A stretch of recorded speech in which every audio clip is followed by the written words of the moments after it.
What's up, everybody? It's really easy to actually become a loser and gain negative momentum. And what I mean by that is I experienced something this last week that I have never experienced in my life. Most of you guys know me, and if you don't, my name is Marcus Johnson, and I'm 26 years old. I'm an entrepreneur. I'm a CEO here in Dallas, Texas. And one of the things that people know me for is like being motivated and being inspired and being pumped up and amped up and high energy all the time. And honestly, this week was a week I didn't feel that. And it was the first week in a very, very long time that I didn't feel that. And let me give you kind of a backstory. So I've been doing 75 hard. I'm on my second cycle of 75 hard because I did it the first time and it changed my life, right? And so I decided for quarter two, I'm going to complete a half marathon. And I completed that half marathon. I completed the half marathon before quarter two. I did it last weekend, which was the last weekend of quarter one. And so for the last 2 months, I've been training and working out twice a day, right? Because I'm on 75 hard. Lift, yoga, whatever, and then go for a run. Run, I'd say at most 28 miles a week. So anywhere from 20 to 28 miles a week. And it was amazing. I had so much energy. And what I realized was even with little sleep, if I was training twice a day, I was on.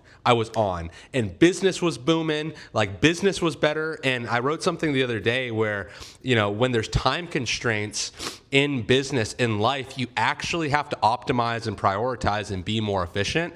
And doing 75 hard exposed so many of the silly tasks that I was prioritizing, or so many of the things that didn't move the needle in my life or business, because when I'm working out twice a day, I literally have to put the highest priority, the highest needle moving thing first. And so how does this correlate with being a loser? And I'll get there in just a second, right? So I'm doing 75 hard, I'm training hard, I'm running fast, I'm running a bunch. And one of the ways that I train is that if I'm running 13.1 miles, I'm going to train and do 14, 15, 16 miles, right? I think the most I got was 14 or 15 miles in training.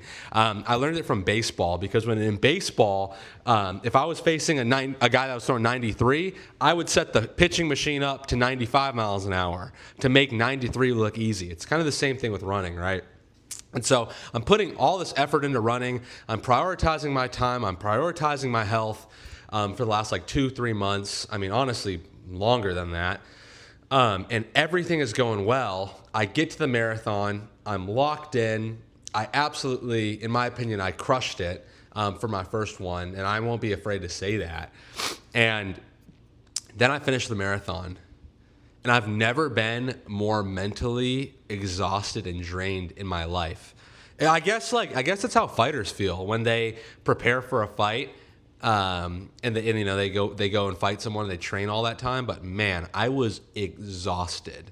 And one of the things that happened was my body was super sore. My body, I literally couldn't move. The day of that I ran the marathon, when I finished, my mind was mush. And I woke up the next morning and I felt better. My body felt better, but my mind was still just not there. It was just I just want to relax. And I hit Monday, because we ran on Sunday. So Monday, the next day, Monday morning, I'm in business mode. I have to show up for my clients. I have to show up for the business, I have to show up for the people that work with me. And it was tough. I mean, I got all my work done and stuff, but for the first time ever, I wasn't motivated. I was just tired and drained. And maybe I didn't properly recover from the marathon. But what happened was, when your mind's tired, I was I'm just going to take a day off. So I went on a walk, but I didn't work out. And I still had that appetite I was training. So when you're training a lot and you're running a lot, you could eat whatever you want. So I was eating Rice Krispie treats and sweets and this and that, just to get calories and carb intake to fuel my training. And I wasn't training anymore after I finished the half marathon. And so I was still hungry for sweets and candy and stuff. And so, Monday morning hits, I'm okay, I'm going to get some work done. I'm not going to work out. I'm going to rest my body, but I'm still hungry. So let me eat some fast food. Let me eat junk food. And then all of a sudden I'd get tired. by the afternoon, and then I'd want a coffee. And I never really drink coffee, but I needed to pick me up to get me through the business day. And so I drink coffee, and then all of a sudden, now I have like anxiety because the coffee's got my heart rate up. My gut health is bad because I just ate a bunch of junk food, and I can't focus, and I have all this pent up like sleep depression and energy. I don't know what it was, but I felt awful. And then like I'd hit the bed, I'd hit the pillow at like 10 o'clock, couldn't go to bed because I had that coffee. So my adrenaline spiked, and then so I don't end up going to bed. So I end up like, doom scrolling on my phone, or just like, watching YouTube videos. And I don't go to bed till like midnight, Monday night. I guess that's Tuesday morning. And then like you wake up Tuesday morning and you're like sleep deprived again. You're low energy, and you don't have enough time to work out throughout the day because you woke up late. And you don't have time to eat. You don't have time to cook because you woke up late, and you're pressed for time because you have so many things to do. So you go out and get more fast food because it's quick and convenient.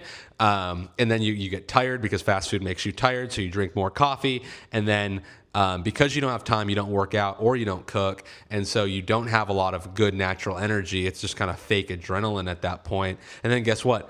It happens again. You hit the pillow at 10, you're amped up from the coffee and all the other crap that's in your body. You're not focused throughout the day, and then you wake up again late the next morning. And it happened to me 2 days, and it was a nasty cycle. And I looked at my task manager. I got more work done this week than ever before. It's because Wednesday through Friday, I grinded.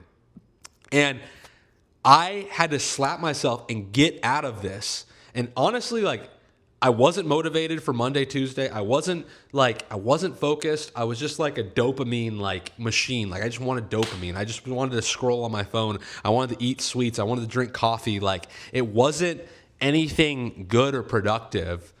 And I think my mind just wanted to rest. And so like increasing all of those things like really like was not good. And I snapped out of it in 2 days. And what I recognized, like on Tuesday, I was like, I don't know how I'm going to get out of this cycle. Like this is a nasty cycle. But I was like, you know what? I'm going to sleep. I'm going to force myself to sleep. I'm going to wake up early. I'm going to get after it. I'm going to work out, and I'm getting back on track. And most people never actually get back on track. They literally just get stuck in the same exact cycle over and over and over again. And they don't even recognize it. I'm so blessed to have like good self-awareness and being self-critical, but like, that's how you become a loser, truly. If you think about it, you're quick to dopamine, you're eating a bunch of junk food, you're not working out, you're not focused. Like those are signs of losers. And I recognize right then and there, it's really easy to be a loser. It's really easy to actually get fat. It's really easy to be lazy and not work hard and go broke.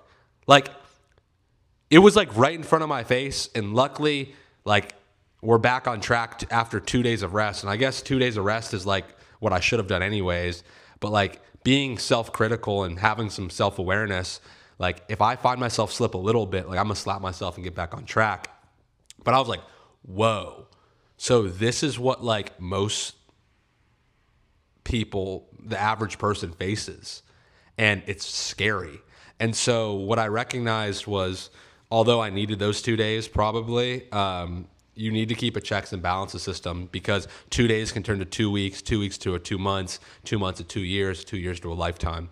And you don't want to do that. So always keep a checks and balances system, and like be self-aware. Like, hey, am I slipping? Like almost be overly aware, almost be like overly critical of yourself, and you'll never end up actually slipping.